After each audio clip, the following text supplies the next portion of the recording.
The world of 1941 was an immense theater of war, defined especially by the vast, unforgiving expanse of the Pacific Ocean. Imperial Japan faced a strategic dilemma that demanded a monumental aeronautical solution. To project its nascent power across these immense ocean distances, a bomber with extraordinary reach was desperately needed. The answer to this critical requirement was the Mitsubishi G4M, an aircraft that would soon be known globally by the Allied nickname Betty. This formidable, twin-engine aircraft was engineered not for brute strength but for incredible, record-breaking operational range. That vast operational radius was absolutely critical for striking distant Allied targets, naval fleets, and isolated island garrisons. Japanese naval doctrine at the time had a singular focus, prioritizing range and speed above all other design factors in the quest for air superiority. Their designers sought to create a unique aircraft, one that could outflank, outmaneuver, and outrun any potential fighter threat thrown against it.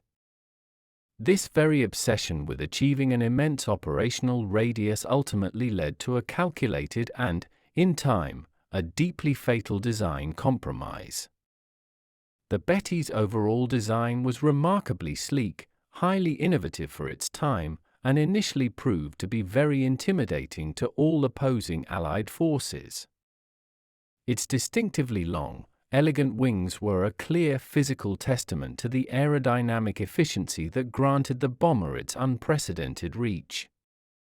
This innovative aircraft quickly became the undisputed backbone of Japan's new, long-range maritime attack and torpedo bombing capabilities.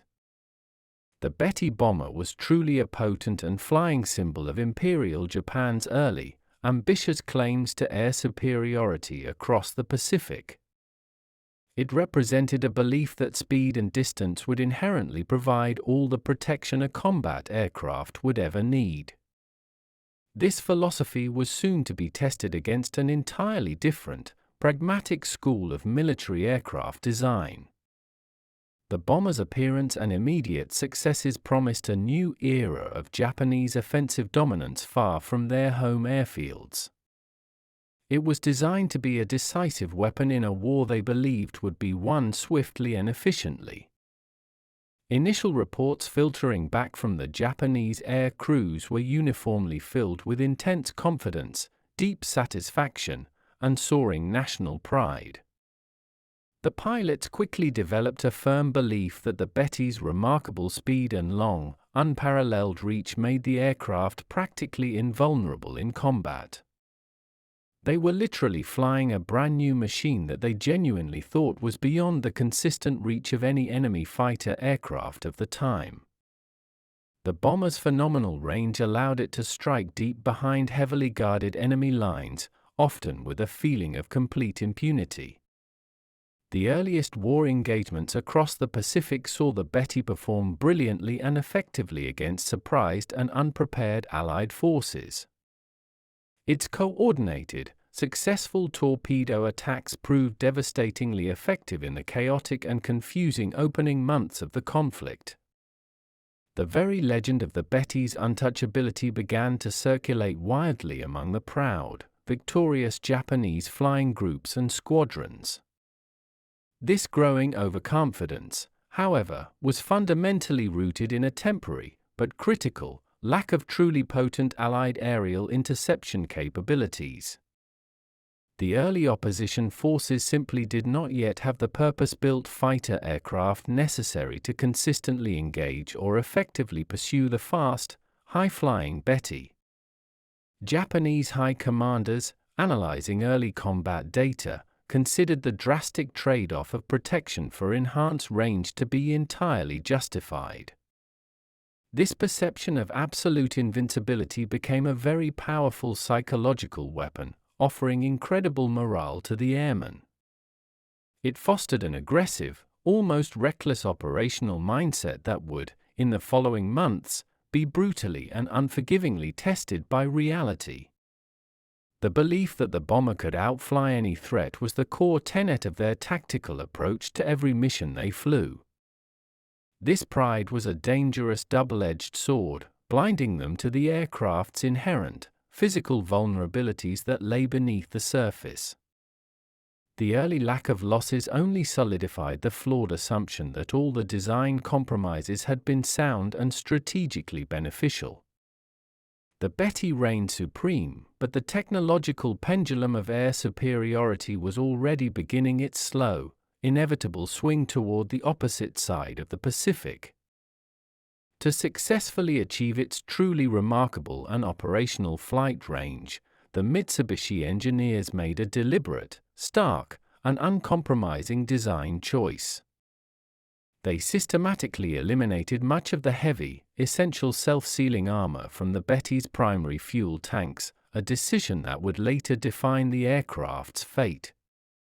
This specific decision immediately saved a significant amount of weight across the entire airframe, directly and dramatically extending its vital operational radius. The main fuel tanks, massive reservoirs of volatile aviation gasoline, were positioned directly and completely unprotected within the main structure of the bomber's long wings. Crucially, these large wing tanks utterly lacked any kind of protective features, including crucial fire suppression or self-sealing layers. The G4M's construction also heavily utilized a very light, unarmored alloy across many of its key structural areas to save additional weight. This specific material choice made the entire airframe much lighter for better performance, but also rendered it fundamentally weak against any concentrated enemy fire. The Japanese strategists and designers calculated that the bomber's high speed and superior evasion capabilities would serve as its single best form of defense.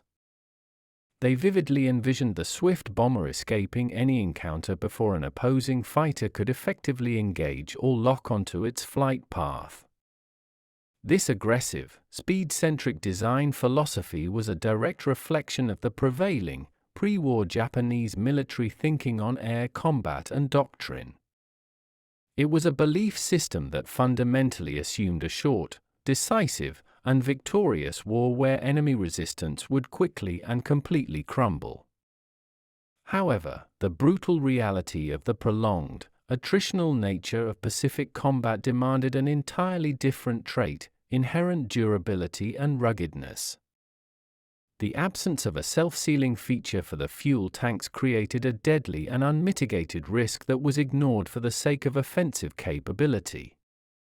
This single, major compromise turned what should have been a survivable hit into an almost guaranteed, catastrophic loss for the bomber and its crew.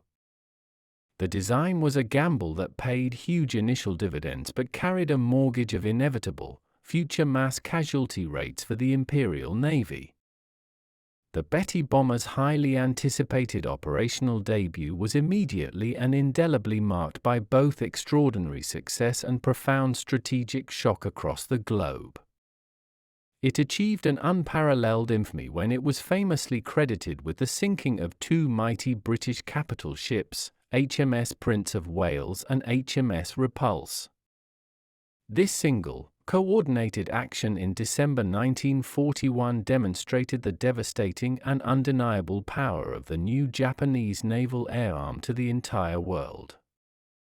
The rapid sinking of these two massive, modern battleships profoundly shocked the entire Allied military command structure to its very core.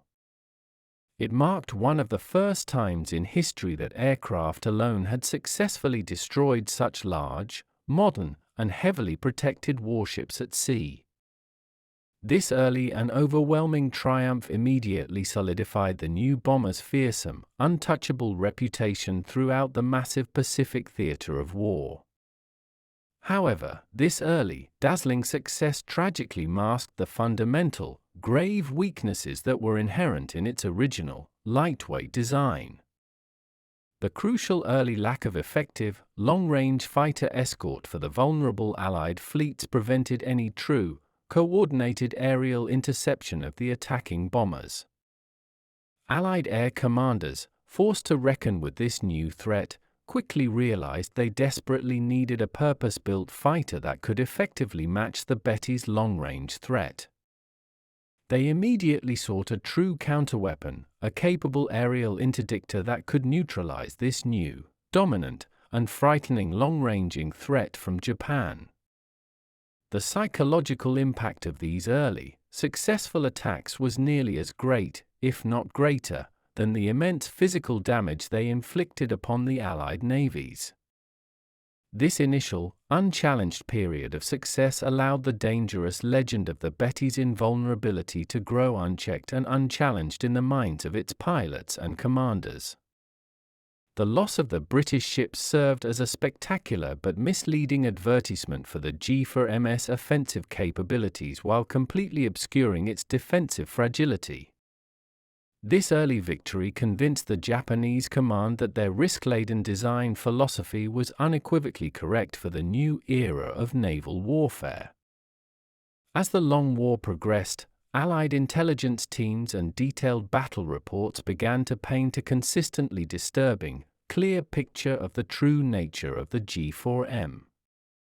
They noticed an alarmingly consistent tendency for the fast Japanese bombers to spontaneously catch fire after absorbing even a moderate amount of enemy small arms damage.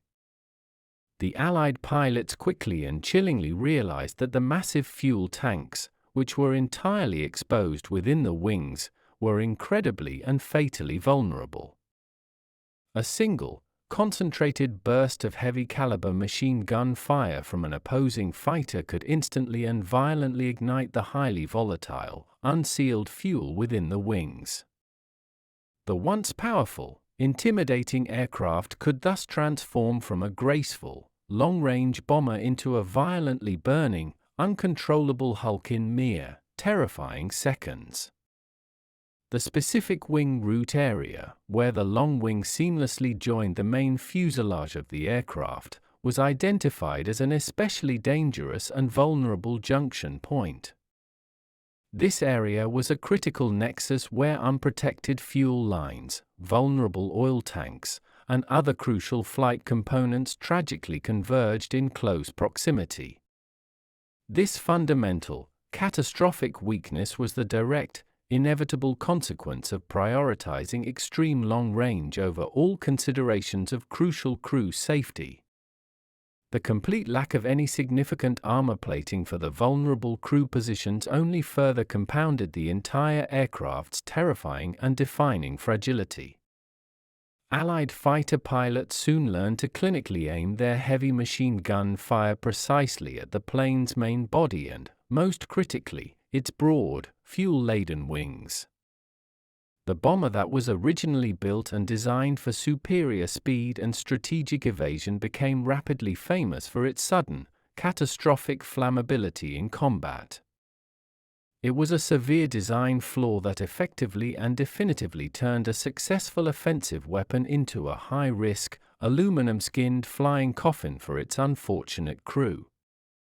The G4M earned the early and grim contempt of its new opponents, who recognized its tremendous offensive reach but also its profound, life-ending defensive weakness. In direct response to the new threat posed by the fast, long-range Japanese bombers, the United States military rapidly accelerated the development of a new generation of far more capable fighters. The Grumman F6F Hellcat, emerging from the lessons of the early Pacific battles, was specifically engineered to directly and unequivocally counter the best Japanese aircraft, including the dreaded Betty. It was a purpose-built, rugged, heavily armed, and extremely durable fighter aircraft, designed with an emphasis on absorbing damage and returning its pilot home safely. The design philosophy that guided the creation of the Hellcat was, in almost every measurable respect, the complete and total opposite of the Japanese approach to air warfare. It proudly featured extensive, heavy armor plating around the cockpit and engine, alongside crucial, self-sealing fuel tanks, all designed expressly for maximum survivability in brutal combat. American designers were pragmatic and quickly learned the hard, costly lessons inflicted upon them during the surprise early engagements in the vast and unforgiving Pacific. This powerful new generation of fighter was heavily equipped with no fewer than 6 high-velocity .50 caliber machine guns, ensuring devastating maximum firepower for any engagement. Its robust, powerful engine also gave it excellent and sustained performance at the high altitudes where the Japanese bombers typically chose to fly their missions. Crucially, the Hellcat was deliberately designed with a single mandate: to absorb severe battle damage and simply keep fighting against heavy, overwhelming odds. This rugged, powerful new aircraft quickly became a true, tangible turning point in the fiercely contested aerial battle for dominance over the entire Pacific theater. It instantly provided the necessary technological edge and, more importantly, the psychological reassurance needed to finally and credibly challenge the previous Japanese air dominance. The stage was now perfectly and dramatically set for an inevitable and brutal confrontation between these two fundamentally different war machines and their opposing design philosophies. One built on a gamble of speed, the other forged in the uncompromising reality of relentless, close-quarters aerial combat where survival was the true measure of success. The highly anticipated arrival of the first F6F Hellcat squadrons into the Pacific theater marked an immediate and highly significant shift in the strategic balance of the air war. American pilots were now flying an uncompromising, purpose-built fighter that was demonstrably superior to almost anything the Japanese could consistently field against them. The Betty bomber's widespread and deeply held perception of invulnerability was instantly about to be put to the ultimate, most brutal test it had ever faced. Hellcat pilots, receiving fresh intelligence, were rigorously trained and psychologically prepared to clinically exploit every single one of the known weaknesses of the fragile G4M. Their newly developed combat tactics heavily focused on coordinated, devastating attacks designed to immediately overwhelm the bomber's relatively sparse and poorly concentrated defenses. The Hellcat's extremely heavy armament of 6.50 caliber machine guns proved perfectly suited and entirely sufficient for surgically destroying the large, yet incredibly fragile Betty. A brief, focused burst of that heavy .50 caliber fire was often more than all it took to cause immediate, catastrophic, and often fiery damage to the enemy bomber. The large formations of the once feared Bettys were suddenly no longer flying unchallenged across the immense, strategic expanse of the Pacific Ocean. Instead, they were now increasingly and aggressively met by swarms of highly durable, relentless, and much more heavily armed U.S. fighters. The sheer shock and terror of losing multiple bombers in a single, devastating engagement was deeply, emotionally felt by the previously confident Japanese air crews. The aerial battles of the mid-war Pacific became intensely and tragically one-sided, swinging decisively in favor of the heavily armored and robust American Hellcat. The Japanese war machine, which was originally built solely for offense, suddenly and desperately found itself in profound need of a functional and effective defense. The myth of the Betty was now confronted by a superior reality, one built on the principles of protection, firepower, and, most importantly, pilot survivability. American pilots, through observation and brutal trial and error, quickly developed a simple, yet highly effective and devastating technique specifically aimed against the Betty bomber. They were advised during pre-mission briefings to always attack the large, vulnerable bomber from its sides or, most effectively, from its relatively unprotected underside. These shrewd tactical angles of attack expertly avoided the highest concentration of defensive fire that could be mounted by the bomber's rear and ventral gunners. The Hellcat's famous rugged airframe and its inherent durability allowed the aggressive U.S. pilots to absorb the occasional counterfire without any serious or crippling issue. Crucially, every single pilot knew exactly where to place their concentrated, overwhelming machine gun bursts for maximum, instantaneous effect against the enemy. A single, well-aimed pass, specifically targeting the exposed wing root, could often achieve an immediate, guaranteed, and fiery kill, ending the encounter swiftly. These simple, effective tactics were disseminated rapidly and immediately put into practice throughout the carrier air groups and all operational training programs. The tactical focus fundamentally shifted from simply attempting a generic engagement to the clinical, systematic exploitation of the Betty's one fatal design flaw. This new, systematic approach successfully and permanently turned the once feared, long-range bomber into what was essentially an easy, predictable target for the Hellcat. It was a brutally practical and life-saving application of hard-won combat intelligence gained only through the costly early battles in the war. The Hellcat emerged as the perfect, uncompromising counterpunch to the Betty's strategically short-sighted, one-dimensional, and fragile design philosophy. The bomber's debilitating weaknesses were now an open, well-known secret among virtually all Allied fighter pilots across the entire Pacific. This newfound knowledge transformed their confidence and their operational lethality against a bomber that had once seemed completely untouchable. The immediate results of the new, focused Hellcat tactics were both instantaneous and utterly devastating to the already strained Japanese air arm.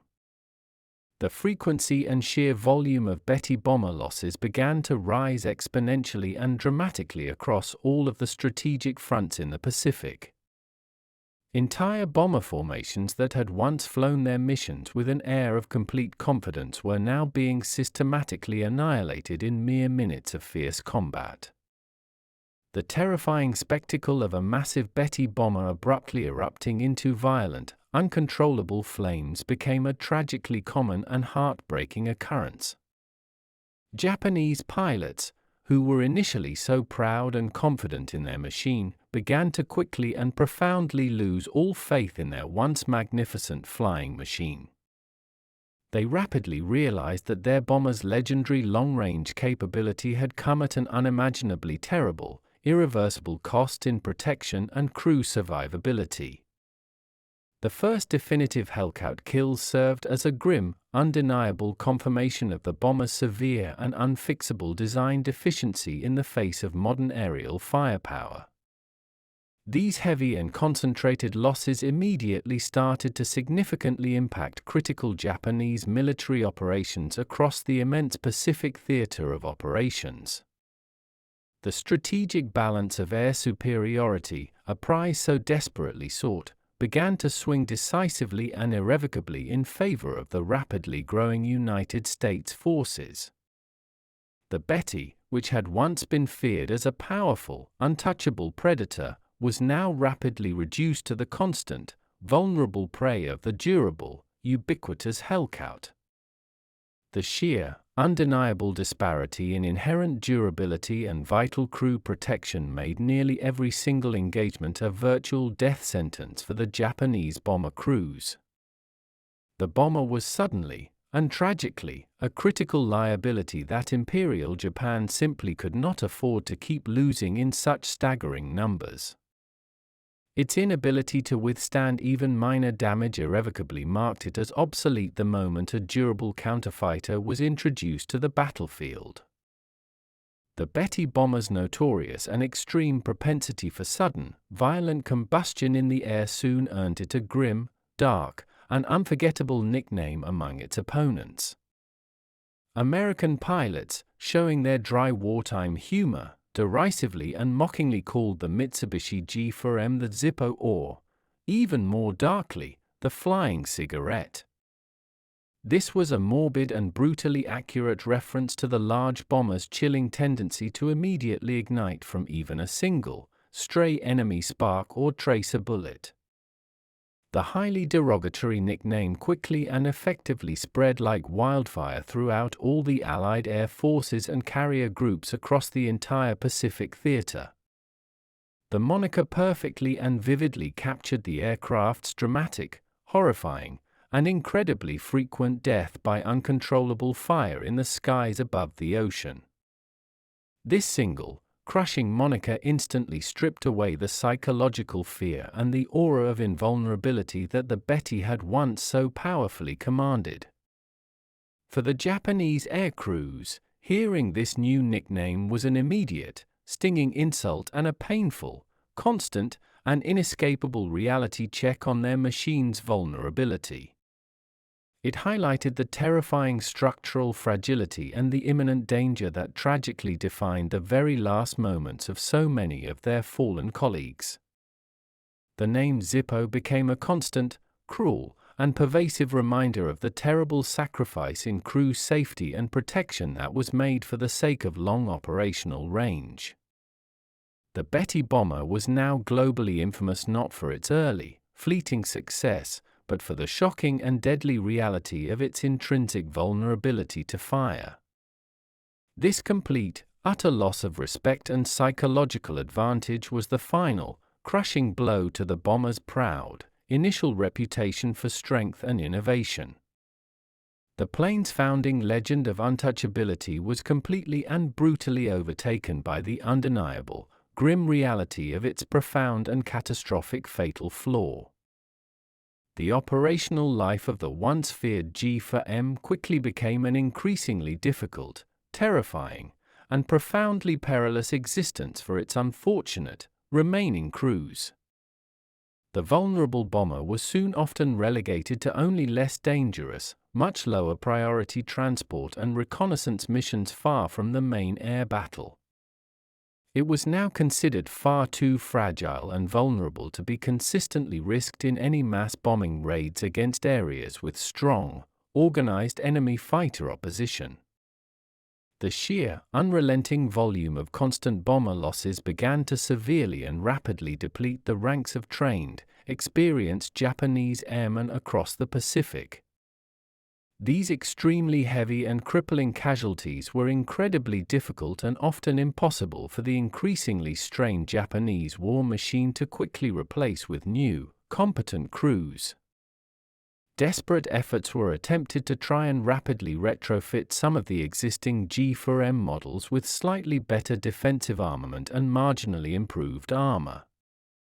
However, the fundamental and original structural weakness of the unprotected, large fuel tanks in the main wings could never be fully or effectively overcome. The very original design compromise, which chose range over protection, had effectively and permanently doomed the aircraft to a constant, unsustainably high attrition rate. The Betty was compelled to continue flying vital missions out of sheer, absolute logistical necessity, as purpose-built, adequate replacements were painfully slow to arrive at the front lines.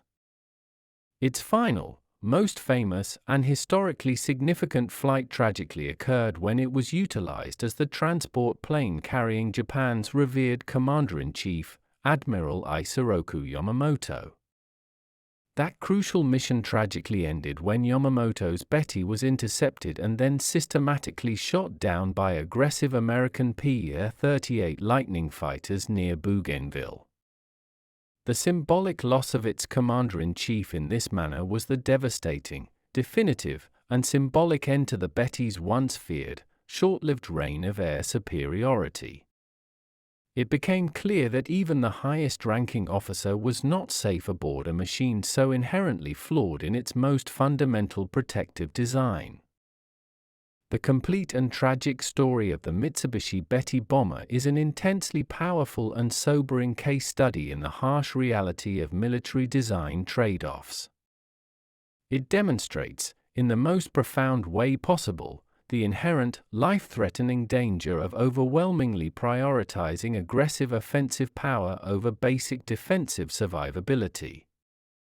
The U.S. Navy's F6F Hellcat, emerging from the same conflict, represented an entirely pragmatic and successful shift towards designing heavily armored, durable, and highly robust war machines.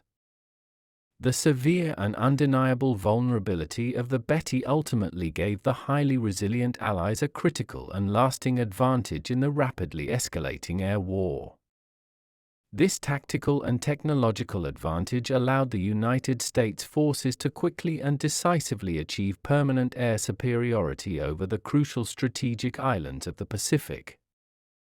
The costly lessons learned from the G4M's flawed design deeply influenced and permanently changed post-war aircraft development and safety standards globally. Aviation designers across the world suddenly and soberly realized that essential crew protection and damage resistance were just as fundamentally vital as raw speed or long offensive range. The tragic history and high casualty rates associated with the bomber serve as a solemn and constant reminder of the tremendous, ultimate sacrifices made by its air crews.